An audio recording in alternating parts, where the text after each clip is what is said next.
이 시편은요, 한 성도가 절망 가운데에서 하나님이 행하신 일들을 묵상함으로써 회복되는 내용을 담고 있습니다.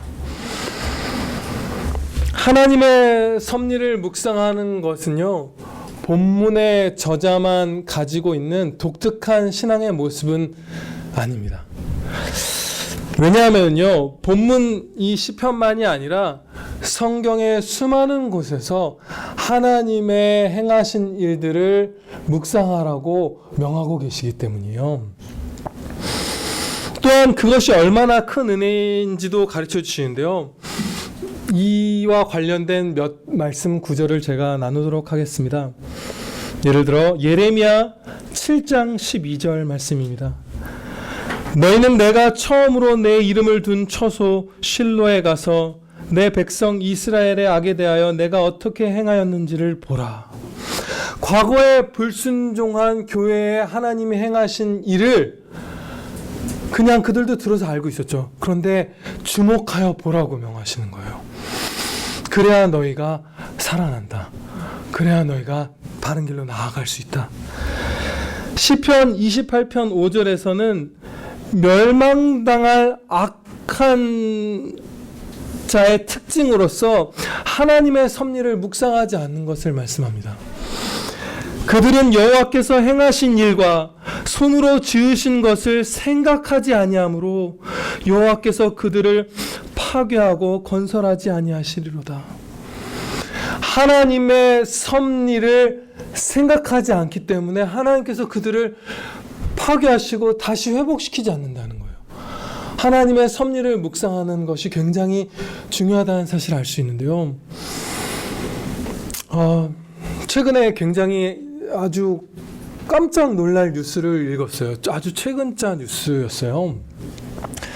우리나라의 그 장로교 신학교에서 이제 목사 고시 합격해서 이제 목사 안수를 앞둔 어떤 신학생이 성소수자 혐오 반대의 날에 이제 학교에서 하나님께 드렸던 그 채플 예배 시간에 그 무지개 옷, 동성애자들이 자신들을 나타내는 정체성을 나타내는 의미로서의 그 무지개 옷을 입고 와서 깃발까지 챙겨와서 강대상 앞에서 막 깃발을 들고 기념사진을 찍고, 보니까 그냥 뭐 색깔이 들어간 게 아니라 깃발을 거의 두른 것 같은 그런 옷이에요. 그런 것을 입고 이제 목사 안수를 앞둔 이제 전도사가 그렇게 한 거예요.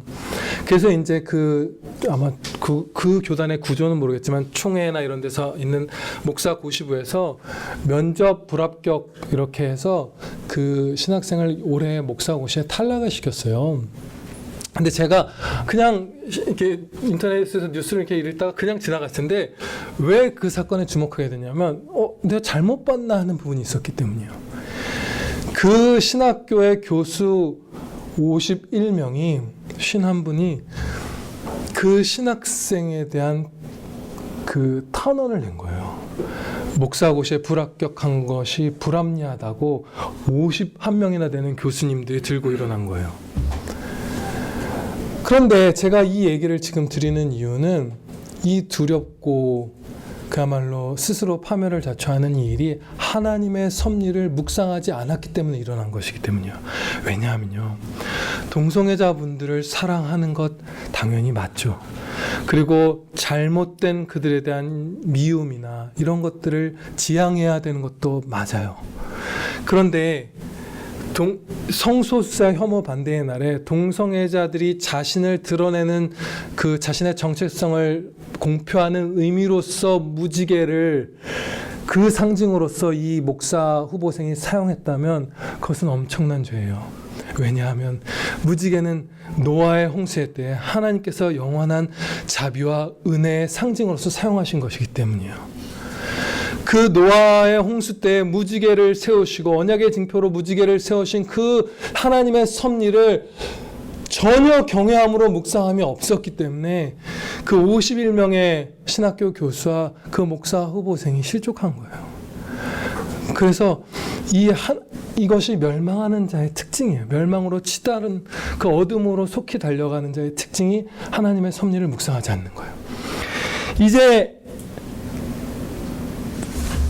좀 다른 분위기로 행복한 또 말씀을 볼게요. 시편 107편에서는 107편 내내 여러 처지에 처한 사람들을 도우시는 하나님의 역사를 기록하고 있어요. 그리고 이 끝에 마지막 두 절에서 이렇게 말씀합니다. 107편 42절 43절에서 그 하나님의 그 섭리를 보면서 정직한 자는 보고 기뻐하며 모든 사악한 자는 자기 입을 봉하리로다. 지혜 있는 자들은 이러한 일들을 지켜보고 여호와의 인자하심을 깨달으리로다. 아멘. 기뻐하고 하나님의 인자하심, 그 사랑을 깨닫고 위안을 얻고 찬양드리고 살아나게 되는 거예요. 그게 하나님의 섭리를 묵상할 때 일어나는 은혜입니다. 이처럼 심히 복된 성도의 특권이자 의무인 하나님의 섭리 묵상함을 그 복된 의미를 가슴에 새기고서 이제 본문 말씀을 좀 더 자세히 살펴보겠습니다. 본문 말씀의 저자는요, 슬픔과 근심 때문에 잠을 이루지 못하고 있어요. 그런데 인생에서 그냥 종종 겪는다고 말할 수 있는 정도의 환난을 겪고 있는 것이 아니라 일생일대 어두운 터널을 지금 지나고 있어요. 2절 하반부에서 이렇게 말합니다. 내 영혼이 위로받기를 거절하였도다.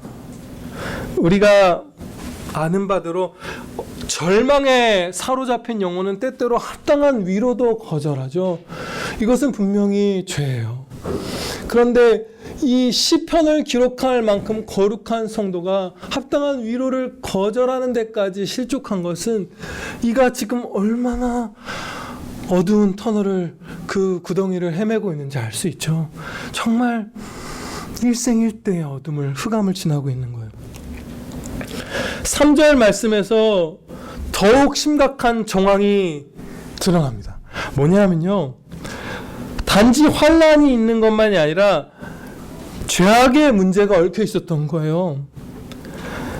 그냥 의인으로서 의인의 고난을 당하면 이거보다 훨씬 넉넉히 쉽게 이겨냈을 거예요, 이 경건한 성도는. 그런데 이렇게 말합니다. 내가 하나님을 기억하고 불안하여 근심하니 내 심령이 상하도다. 이게 3절 말씀이에요. 죄로 인해서 하나님과의 관계가 문제가 생겼기 때문에 하나님을 생각하는 게 오히려 근심이 됐던 거예요. 만약에 하나님과 사랑의 친밀함을 나누고 있었으면 정반대의 일이 일어났을 거예요. 그것을 요한일서 4장에서 우리가 배울 수 있습니다. 4장 18절 말씀입니다. 사랑 안에 두려움이 없고 온전한 사랑이 두려움을 내어쫓나니. 하나님과 그 충만한 사랑 가운데 있었으면 이 사람은 아무리 큰 환난이 와도 하나님을 생각함으로 평안을 찾았을 것인데, 환난과 더하여 죄가 있었기 때문에 하나님을 생각하는 것이 오히려 이 사람을 두려워 떨게 만들었던 거예요. 근심하게 했던 거예요. 이중의 고난이 지금 이 성도의 상황이었던 것입니다. 이제 이 3절의 끝부분을 한번 보시면요, 셀라라는 말씀이 붙어있죠. 이 셀라는, 이 말이 나오면 이 시편에서, 이 시편이 아니죠, 모든 시편에서 음악의 쉼표처럼 잠시 멈춰 서라는 뜻을 갖고 있어요. 그런데 음악에 있어서 쉼표보다 훨씬 더 영혼으로 신중하게 반응해서 멈춰서야 하는 것입니다. 그래서 이 셀라가 나오면 그 앞에까지의 말씀을 잠시 주목하기도 하고, 혹은 그 셀라를 기준으로 앞과 뒤의 말씀이 어떻게 변하는지, 이런 것들을 우리가 더 신중하게 주목해서 보면서 말씀을 묵상해야 하는 거예요. 그런데 이 77편 말씀은요, 총 셀라가 3번 나오면서 이 시편을 네 부분으로 나누고 있어요. 그런데 이 네 부분에서 공통적으로 발견할 수 있는 한 가지 특징은 뭐냐 하면, 한 부분 뒤로 갈수록 이 사람이 더 순종하고, 더 은혜 가운데 순종하고, 더 큰 은혜를 받아간다는 거예요. 그 회복과 살아남이 점진적으로 진행되는 것을 이 셀라를 기준으로 4단계로 목격하게 해주십니다. 많은 경우에 우리가 이 성도가 겪은 것 같은 이 어두운 고난을 지날 때 포기해서 우리는 무너질 때도 있고요. 그렇죠? 이렇게 그냥 이렇게 자포자기한 사람처럼 될 때도 있고, 그렇게 될 때가 있고, 하나님께 등을 돌리기도 하고요. 또 세상의 즐거움에서 위안을 얻기도 하죠. 막 무슨 게임에 몰두하기도 하고. 그런데 시편 기자는 지금 그렇게 하지 않고 힘차게 충성하지는 못하지만 이 4단계마다 거의 절룩거리며 지팡이를 짚고 걷는 것 같은 순종일지언정, 미천한 순종일지언정 한 걸음은 내딛고 있어요. 그래서 그 다음 단계에 더 큰 은혜를 받고 또 더 큰 은혜를 받고 있어요. 근데 굉장히 이것이 우리에게 친숙한 위로로 다가오는 것이, 이 사람이 한 것이 그렇게 어려운 것이 아니에요. 첫 시작이 77편 1절에서 그 시작을 보겠습니다. 제가 봉독하겠습니다. 내가 내 음성으로 하나님께 부르짖으리니 내 음성으로 하나님께 부르짖으면 내게 귀를 기울이시리로다. 아멘. 소리내어 하나님께 부르짖어 기도드리는 것으로 이 고난을 뚫어가기 시작합니다. 네. 그 다음이요. 위로를 거절한 것도 그 다음이고, 하나님을 생각하면 근심한 것도 그 다음 일이에요. 그러니까 막 아직 전혀 갈피를 못 잡고 있는 상황이지만 일단은 아버지 부른 거예요. 주기도문이 그렇게 시작하죠. 헬라어로는 아버지여가 첫머리예요. 하늘에 계신이 아니라 아버지 하늘에 계신 이거거든요. 아버지여, 그걸 일단은 부른 거예요. 그래서 더 큰 은혜를 점점 받기 시작한 거예요. 그런데 여기서요, 기도드릴 때 소리를 내는 것의 중요성을 우리는 목격하게 됩니다. 최근에 제가 어떤 집사님과 대화를 나누면서 소리 내어서 기도드리지 않았더니 이렇게 기도가 이렇게 잘 되지 않는다고 말씀을 드렸더니, 그 집사님이 자신도 그렇다고 하면서 아주 인상적인 표현으로 그 현상을 말씀해 주셨어요. 뭐냐면, 소리를 내어서 기도드리지 않았더니 혼자 사색하는 것처럼 기도가 되더라. 그렇게 얘기한 거예요. 그러니까 막 기도가 하나님께로 나아가는 그 전진됨을 갖지 못하고 쳇바퀴도는 사색처럼 되는 거예요. 그냥 입을 다물고 기도했더니. 그런데 이 경험이 저나 그 집사님만의 경험이 아니더라고요. 박은선 목사님이 이 77편 1절 말씀에 뭐라고 덧붙여놨냐 하면, 소리를 내어서 기도해야 그 기도드리는 심령의 그 생각들이, 목적이 진전되고, 또 뭐라고 하셨죠? 마음의 작용이 명확해지고 진전된다, 이렇게 말했어요. 그야말로 소리를 내어야만, 항상 그런 것은 아니지만, 우리가 소리 내어서 기도드리지 않을 때도 있고 소리 내서 기도드릴 수 없을 때도 있지만, 그래도 기도해야죠. 그것도 귀하지만 소리 내서 기도할 때 더 하나님을 향해서 우리의 마음이 뚜벅뚜벅 은혜의 보좌로 나아갈 수 있다는 거예요. 네. 그래서 이 기도의 사람 박윤선 목사님의 이 충고, 이 시편 기자의 이 본을 받아서 우리도 어떠한 상황 가운데서도 일단 아버지를 부릅시다. 네. 이제 4절부터 9절까지 두 번째 부분에 속하는 이 부분에서는요, 좀 더 전진된 순종을 합니다. 더 큰 순종을 하기 시작해요. 그것은 무엇이냐면, 지나간 세월과 예전에 밤에 불렀던 찬양을 이 사람이 기억한 거예요. 5절과 6절 말씀을 봉독하겠습니다. 내가 옛날 곧 지나간 세월을 생각하였사오며 밤에 부른 노래를 내가 기억하여. 이 사람이 다시 찬양을 드리기 시작한 것은 아니었습니다. 그런데 드렸던 찬양을 기억하는 데까지는 간 거예요. 찬양 드렸던 것을 기억한다는 것은 그 찬양을 불러일으켰던 하나님의 은혜로운 섭리를, 이제 그 옷자락을 다시 붙들기 시작한 거예요. 특별히 여기서 또 밤을 언급하고 있는데요. 밤에 불렀던, 이렇게 말하고 있는데, 그 밤을 언급한 이유는 4절 말씀과 연관되어 있습니다. 4절 말씀에 주께서 내가 눈을 붙이지 못하게 하시니 내가 괴로워 말할 수 없나이다. 하나님께서 잠을 거두어 가셨어요. 이 시편 기자에게서 잠은 하나님을 사랑하는 자에게 하나님께서 사랑하시는 자에게 주시는 거잖아요.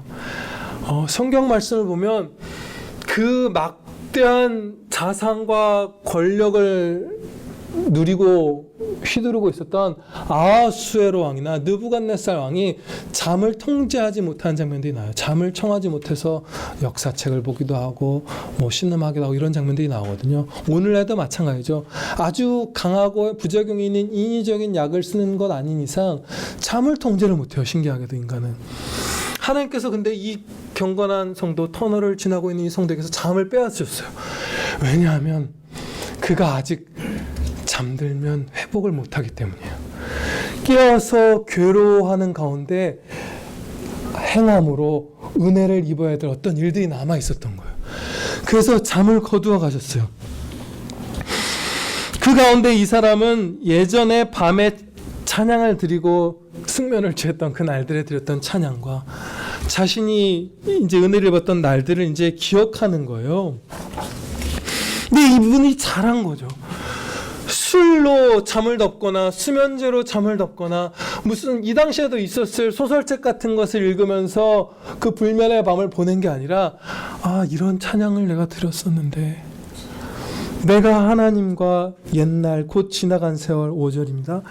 그런 날들이 하나님과 나 사이에 있었지. 우리 조상들에게 그런 섭리가 임했었지. 그것을 더듬어 보기 시작한 거예요. 아주 잘한 거죠. 아주 지혜롭게 행한 거예요. 그런데 이 옛날 5절에서 옛날 곧 지나간 세월을 생각하였습니다 라고 하지만 이것은 잘한 일이지만 오늘의 설교의 그 주제에 거의 다다른 섭리를 묵상함이지만 조금 부족한 묵상이었어요. 왜냐하면요, 지금 하나님의 섭리는, 우리가 묵상해야 하는 하나님의 섭리는 오래전 일만이 아니라 매 순간 매 초에 하나님의 사랑의 섭리들을 우리 묵상해야 합니다. 그래야 될 책임이 있고 그래야 될 특권이 우리한테 있어요.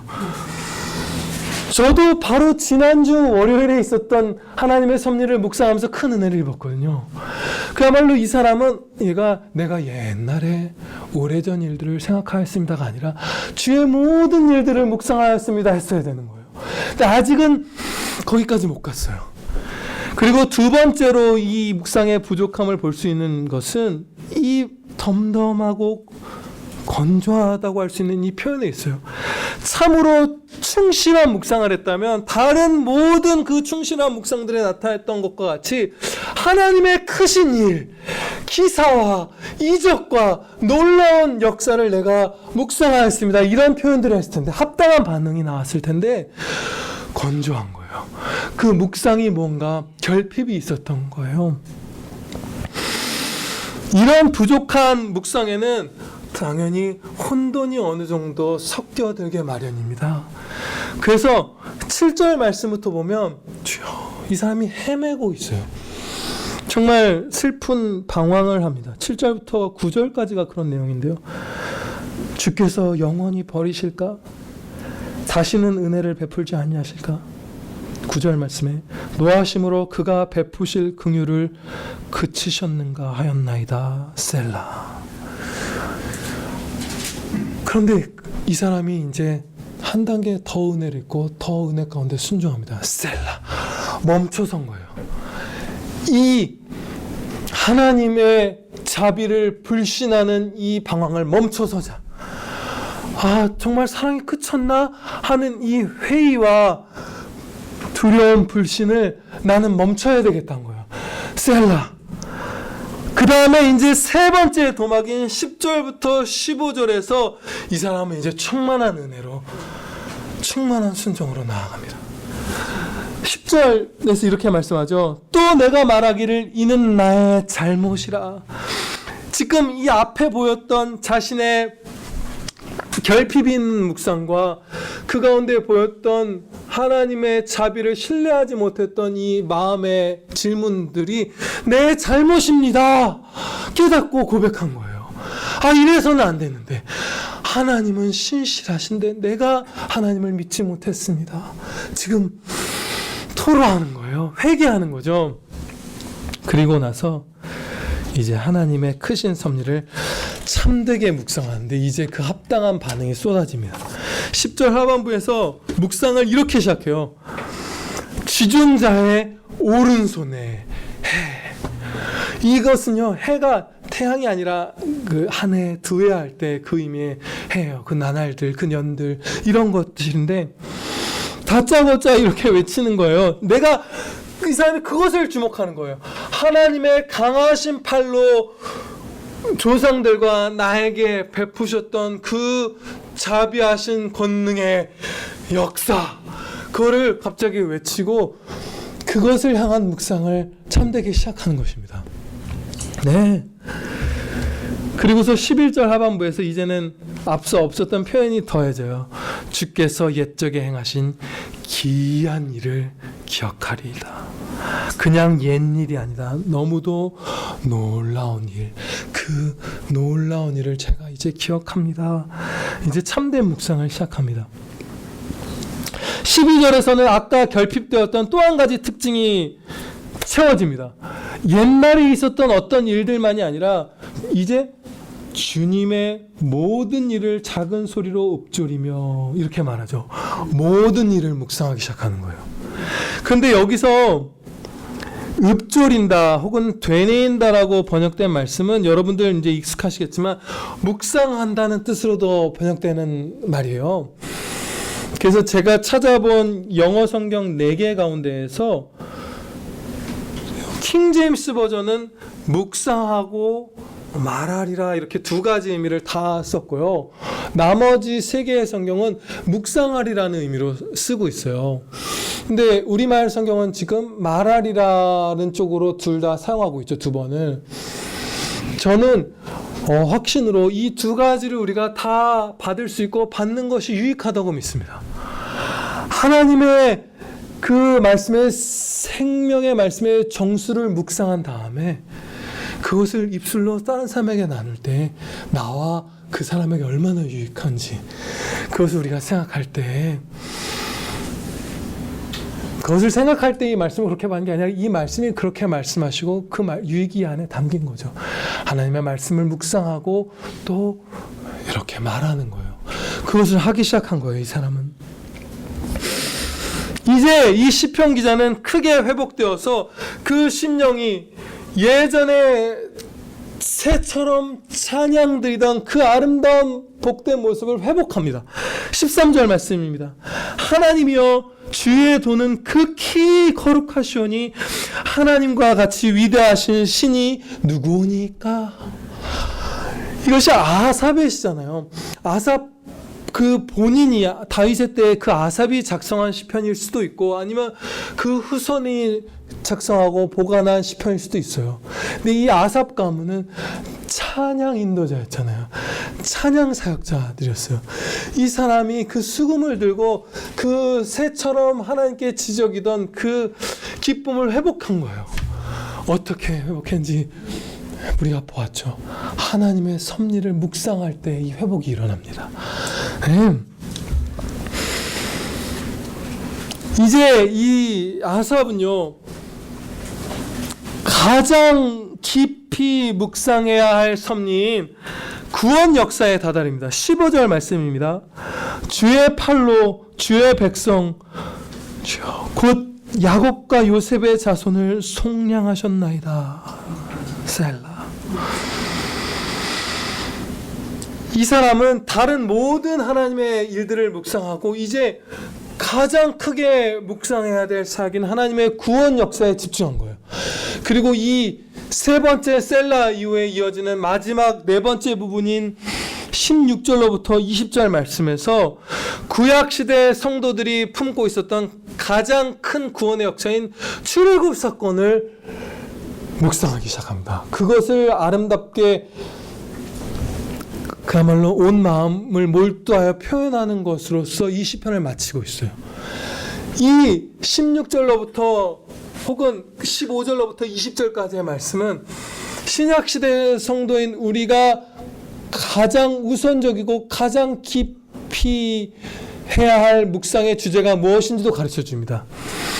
구약시대의 교회가 출애굽을 묵상하였다면 우리는 그 출애굽이 예표했던 실체인 예수 그리스도의 십자가를 묵상해야 하는 것입니다.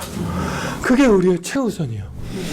십자가를 묵상하는 자가 회복되지 못하는 일은 결코 없습니다.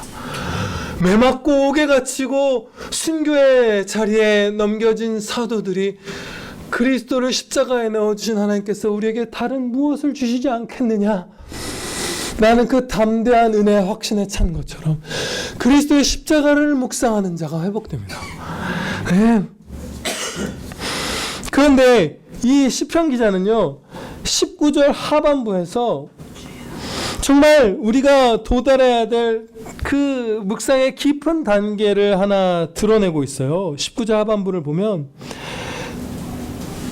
주의 발자취를 알 수 없었나이다.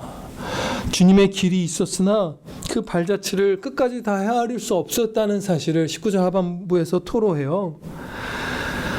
하나님의 섭리를, 이 경우는 어떻게 보면 특히 구원의 섭리를 묵상하고 깊이 묵상하고 깊이 묵상하다가 이제는 더 헤아려서 깨달을 수 없는 미지의 영역에 도달한 거예요. 우리는 여기까지 도달해서 그 신비로운 벽 앞에 튕겨져 나갈 때까지 깊이 묵상해 봐야 합니다. 그리고 그 벽에 마주섰을 때 이 성도처럼 아삽처럼 겸손히 딱 멈춰서 해야 돼요. 정말 복되고 아름다운 일이에요. 이 멈춰서는 것만으로 이 하나님의, 우리 이성을 초월하는 하나님의 섭리를 목격하는 것도 이 사람에게는 엄청난 위로였던 거예요. 엄청난 찬양의 제목을 하나 더 얻은 거예요. 우리가 하나님의 섭리를 묵상하다가 이 미지의 영역 앞에 튕겨져 나가기까지 되시기를 바랍니다. 네. 이 시편은요 갑자기 끝이 나죠. 이 앞부분 네 부분 가운데 앞에 세 부분에서는 자신의 영적 상태를 많이 설명하기도 하고 여러 환난에 대해서 이렇게 얘기를 하는데, 이 마지막 부분인 16절부터 20절에서는 그 구체적인 어떤 설명들을 하나도 하지 않아요. 이제 하나님의 섭리만 생생하게 표현하는 것에 몰두해요. 그러다 갑자기 이 시를 마쳐요. 이 사람의 심령이 이제 주님 안에서 생명으로 충만해졌기 때문에 더 이상 무슨 말이 필요치 않은 거예요. 우리에게도 더 설명해 줄 필요가 없는 거예요. 이 시편의 독자가 될 오고 오는 성도들에게도 내가 이렇게 위로받았어, 내가 이런 기쁨을 누리기 시작했어 라는 설명이 이제 필요가 없는 거예요. 왜냐하면 이 사람은 하나님의 모든 섭리를 묵상하기 시작했고 하나님의 구원의 그 신비에 우리가 깨달을 수 있는 그 한계까지 깊이 그 간절함으로 그것을 빨아먹는 자가 됐던 거예요. 그래서 은혜로 너무나 충만해졌던 거예요. 성령 충만했던 거예요. 그래서 여러 설명이 필요 없이 이 시를 그냥 마친 거예요. 은혜 가운데. 제가 이 설교의 제목을 하나님의 섭리를 묵상하는 자는 회복되리라 하지 않고 살아나리라 라고 정한 이유가 여기 있습니다. 이 살아나리라라고 더 큰 표현, 회복보다 어떻게 보면 더 큰 표현을 한 이유는요, 먼저 이 성도가 처했던 낮음이 거의 사망과 같았기 때문이에요. 첫째로 그야말로 일생일대의 어두운 협곡을 지나가고 있었기 때문이에요. 그리고 하나님의 섭리를 묵상함으로 회복되어 도달한 높이가 어디였냐 하면 천국의 영생을 이 땅에서 풍성히 누리는 데까지 올라간 거예요. 구원으로 충만해서 다른 어떤 부연 설명이 내 영혼의 형편과 상태에 대해서 붙일 필요가 없을 만큼 충만한 생명력, 영생을 충만하게 누리는 데까지 이 사람이 끌어올려졌던 거예요. 그래서 하나님의 말씀을, 하나님의 섭리를 묵상하는 자는 살아나리라 라고 기도 가운데 제목을 정할 수 있었고요. 우리에게 이 동일한 은혜가 반드시 주어집니다. 네. 이제는요, 남은 시간 동안 하나님의 섭리를 묵상함에 있어서 중요한 몇 가지 부분들을 살펴보고 마치도록 하겠습니다.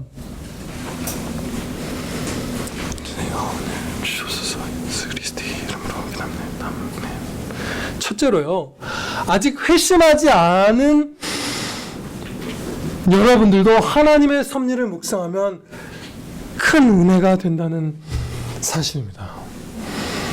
당연히 교회 안에는, 거의 모든 이 지교회 안에는 아직 회심하지 않은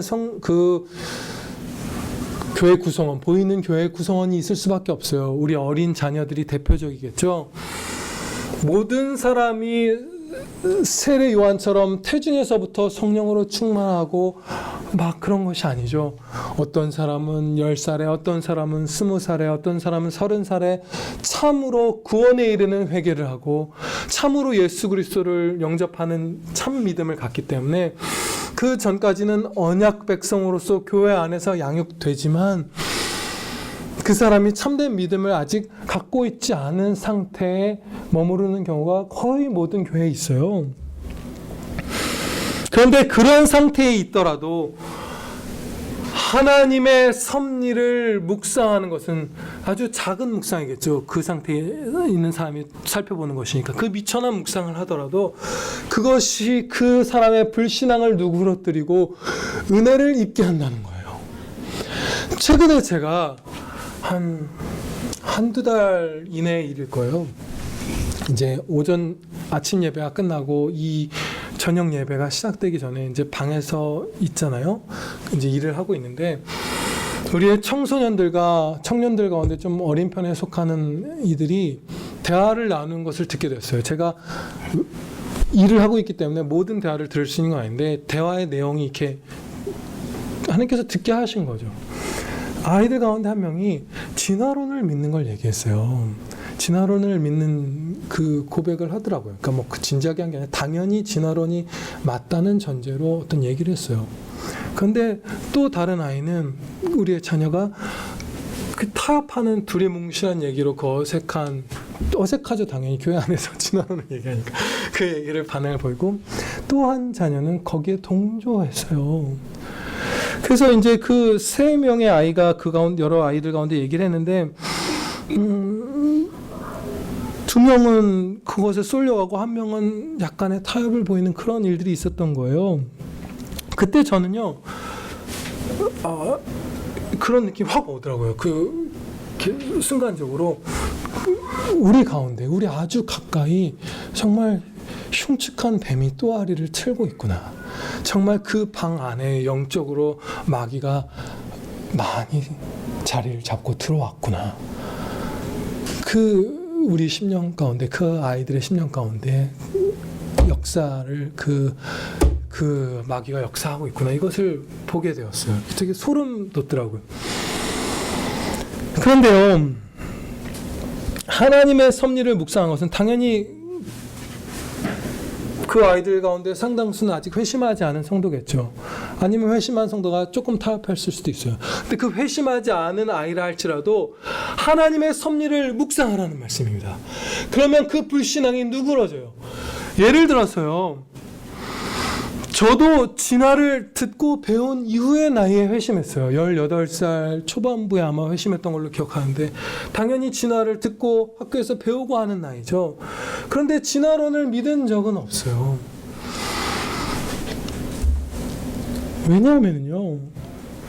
왜냐하면이라보다 당연히 자연에 나타난 하나님의 역사와 교회 안에 나타난 하나님의 역사, 그 두 가지 섭리를 묵상하면 아직 회심하지 않더라도 진화론에 빠지지 않을 수 있는 거예요. 지금 진화론을 대표격으로 얘기하고 있지만 이것은 모든 불신앙을 누그러뜨릴 수 있는 방법으로서 섭리 묵상이 존재한다는 의미예요.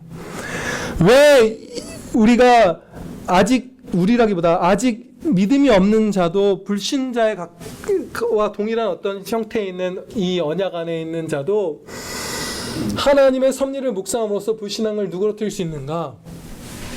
예를 들어서 먼저 자연에 나타난 하나님의 섭리를 묵상하는 면에서 보면요, 인간의 작은 조직 하나만 우리가 보아도 현미경으로 볼 때 그것이 잘 라인이 정비된 공장보다도 더 정교하고 더 탁월하게 작동하잖아요. 그래서 불신자들도 아주 인위적이고 인공적인 복합적인 구조물에 빗대어서 불신자 학자들도 사람 안에 있는 어떤 세포들이나 기관들을 묘사하잖아요.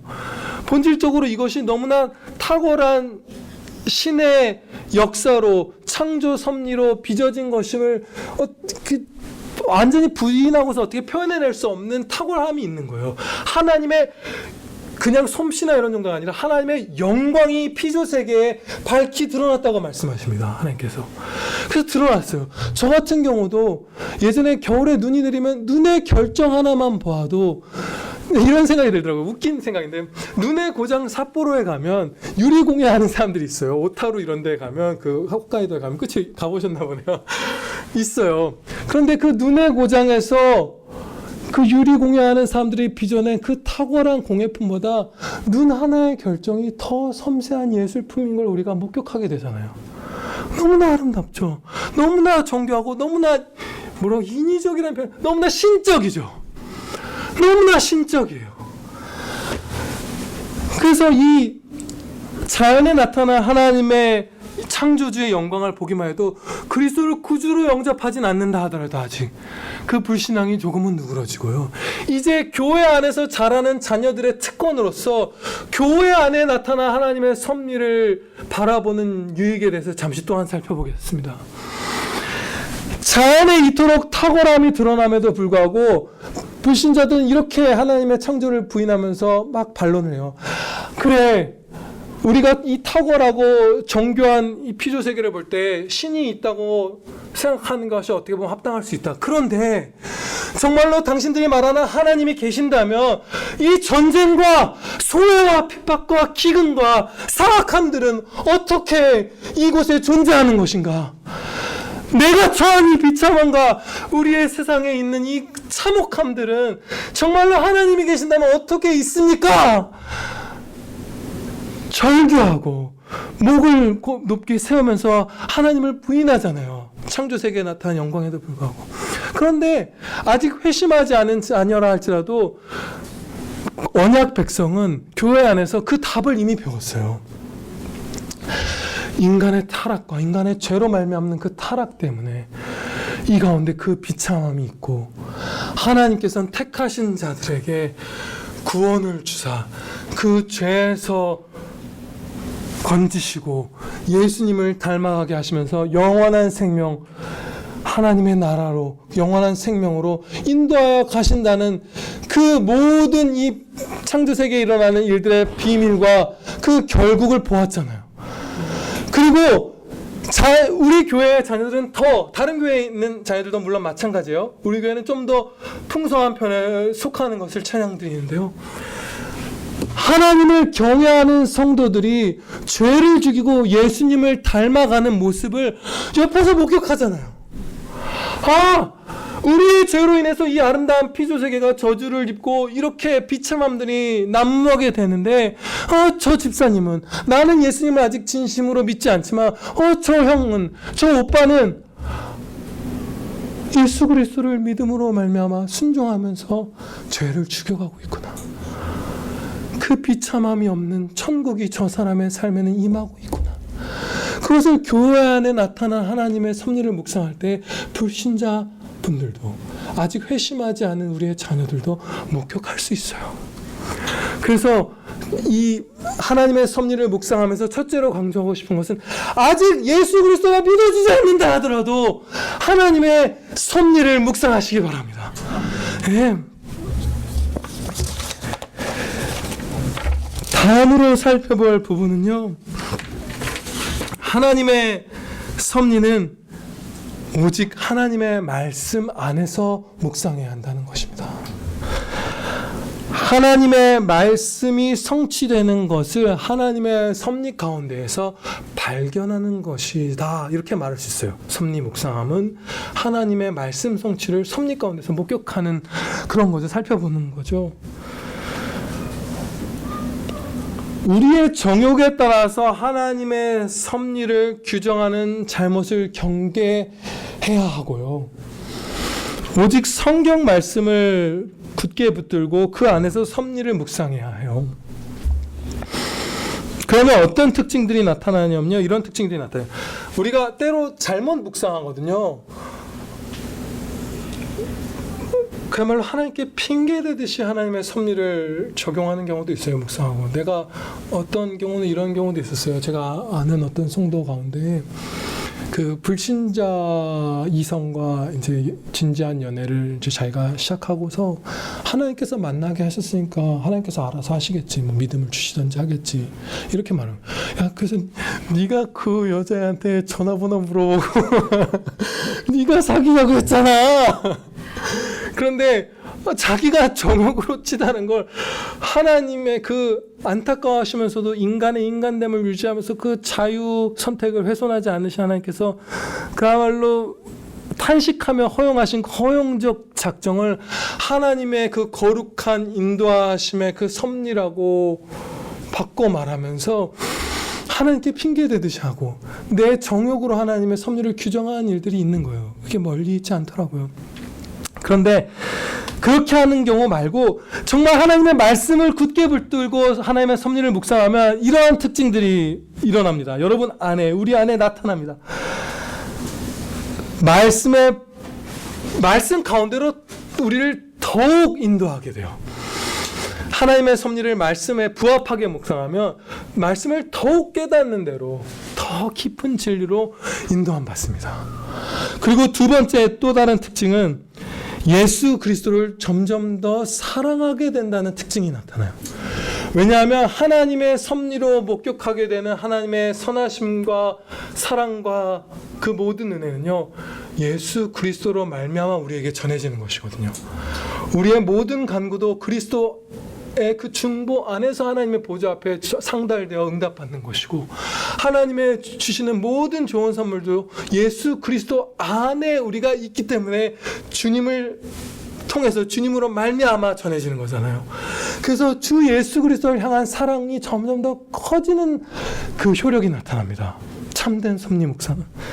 또 참된 섭리 묵상은 찬양을 더욱 풍성하게 만들어요. 노래, 찬양, 삶으로 드리는 감사 찬양, 주일에 예배 드리는 이 찬양, 이런 모든 찬양이 더욱 충실해지는, 충만해지는 이런 특징들이 나타나요. 그리고 이웃 사랑, 그 특징을 갖습니다. 사랑하는 방면으로 더 사랑하고 더 사랑하는 방면으로 우리를 데려가요. 참된 하나님 섭리 묵상은. 그런데요, 하나님의 말씀을 많이 배운 성도들도 아까 들은 예처럼 때로는 분별이 흐려져서 내 정욕인지 하나님의 거룩한 성별된 섭리인지 혼돈하죠. 정말 어떻게 확고하게 진정 하나님의 섭리를 분별할 수 있을까요? 이런 질문이 생기잖아요. 정말 이게 정말 내 정욕으로 택하는 길인지 아니면 하나님의 섭리인지 어떻게 알 수 있을까요? 하나님께서 이와 관련된 약속의 말씀 우리에게 주셨더라고요. 무슨 말씀이냐면 시편 25편 14절 말씀에서 그 답을 주십니다. 여호와의 친밀하심이 그를 경외하는 자들에게 있으며 그의 언약을 그들에게 보이시리로다. 진정으로 여호와 하나님을 경외함으로 두렵고 떨리는 마음으로 정말 하나님의 말씀대로 살고 말씀 안에서 섭리를 목격하고자 하는 자에게는 보게 하신다는 거예요. 우리가 하나님의 섭리와 나의 정욕을 혼동하는 것은 경외함이 조금 부족했기 때문에, 경외함이 조금 덜했기 때문이에요. 정말로 하나님을 그 사모함으로 두렵고 떨림으로 말씀을 붙들면 이 연약한 우리를 붙들어 주십니다. 네. 세 번째로 살펴보고자 하는 이 섭리 묵상의 특징은요. 하나님의 섭리 묵상의 특징은 하나님은 변함없으시기 때문에 모든 조상들에게 임하셨던 섭리와 내 모든 형제 자매들과 이웃들에게 임하신 하나님의 섭리가 그대로 내게 적용된다는 거예요. 네. 동일하신 하나님의 섭리이기 때문에 출애굽의 역사를 일으키신 하나님이 오늘날의 하나님이시고 야곱에게 은혜를 베푸셨던 그 베델의 하나님이 오늘 여러분의 하나님이십니다. 야고보서 1장 17절에서 이렇게 말씀합니다. 각양 좋은 은사와 온전한 선물이 다 위로부터 빛들의 아버지께로서 내려오나니, 이제 확신을 주려고 이 선물이 우리 모두에게 다 주어진다는 확신을 주려고 이렇게 덧붙입니다. 그는 변함도 없으시고 회전하는 그림자도 없으시니라. 아멘. 스스로 변하는 변함도 없으시고 피조물처럼 한 피조물이 태양이 회전할 때 그 영향을 받아서 그림자의 위치가 변하는 것처럼 다른 존재에 의해서 변화되는 일도 없으셔서 스스로 변하지 않고 다른 것에 영향받지 않으셔서 불변하시는 하나님으로서 우리에게 모든 좋은 것들을 섭리 가운데 베푸신다. 네, 그것을 하나님께서 가르쳐 주십니다. 그래서 모든 역사를 다 여러분 개인의 것으로 다 묵상하시길 바랍니다. 네. 네 번째는요, 하나님의 섭리 안에서 우리가 항상 기뻐할 수 있다는 그 진리입니다. 하나님이 주시는 위로는요, 이렇게 두 가지로 최근에 우리가 익숙해진 존 플라벨 목사님은 분류하더라고요. 참 이 대목에서 합당한 그 지혜였습니다. 뭐냐면요, 본성적이고 육신적인, 이건 죄악되다는 뜻은 아니에요. 본성적이고 그 육신적인 위로와 하나님으로부터 그 영적인 신령한 위로, 이 두 가지로 우리가 나눌 수 있다. 그런데 성도는 이 두 가지 위로를 동시에 다 누리는 것이 합당할 때도 있고, 그야말로 평안한 여유의 시간 가운데에서 사랑하는 사람들과 풍성한 식탁과 포도주를 마시면서 대화를 나누면서 육신도 쉬고 영혼도 쉬고 그런 날들 여러분들 다 하나님께서 베풀어 주셨던 적이 있죠. 그렇게 두 가지 위로를 다 받는 때도 있고, 때로는 육신적이고 본성적인 그 위로들은 중단해야 하고 중단되기도 하지만, 그러니까 몸은 극한 환난에 처해서 매맞기도 하고 가난하기도 하고 바쁘기도 하고 아프기도 하지만, 그런 때에도 하나님께로부터 성도에게만 내려오는 영적인 위로는 항상 누리게 하신다. 이것이 하나님의 말씀입니다.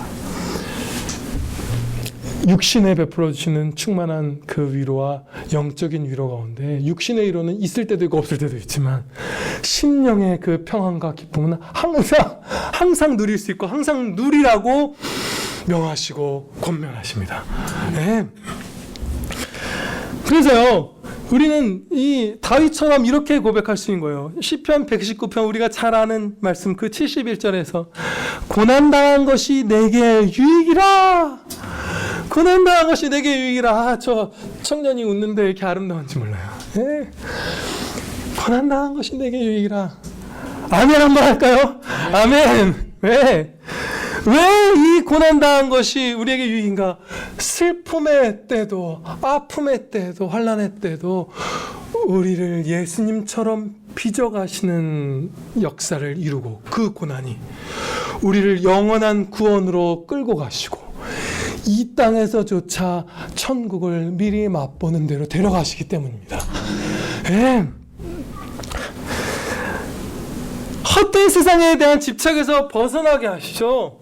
그 구체적인 모습들을 조금 살펴보고자 합니다. 이 고난이 우리에게 주신 어떻게 은혜로 작용하는가? 헛된 세상에 대한 집착에서 벗어나게 하세요. 제가 숱이 요즘에 좀 없어지고 있거든요.